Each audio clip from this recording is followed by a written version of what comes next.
I later found out that was all a lie. He was never at the lake house. He was in Chicago sleeping with a girl who was 26.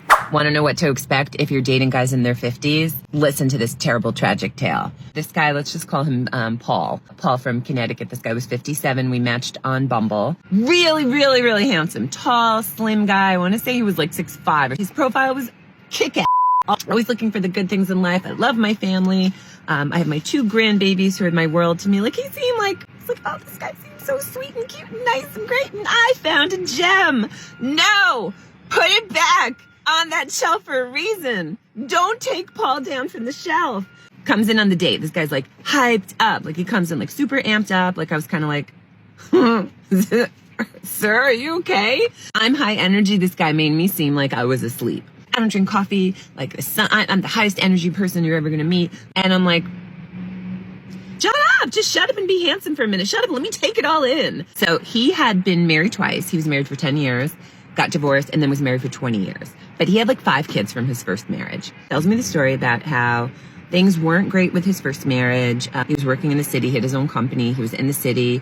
3 a.m, his wife calls him and is like, where are you? Get home. And I said to her, well, you better be naked when I get there. And he's like, so I went home and that's how our 5th kid was conceived. So I'm like, whoa, rewind. Why were you in the city at 3 a.m.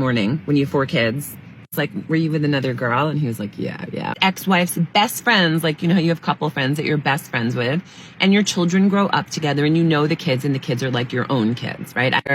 They had a daughter who he was very close with. She used to call him Uncle Paul, and he slept with her. Sister saw text messages on the iPad and told the mom, and the mom flipped out and was everyone's hysterical crying, blew up all of the friendships, and he's still in touch with the girl who lives in Chicago.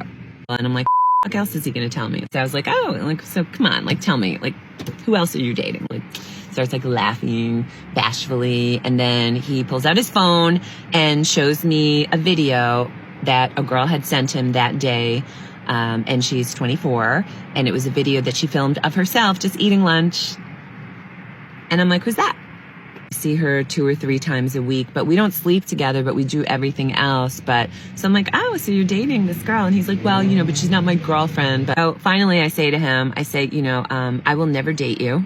Would you say that? Why would you say that? And I was like, first of all, I'll never be enough for you. And he's like, that's showing insecurity. That's showing insecurity. I'm like, insecurity? It's called self-respect. It's bad enough I stayed on this date.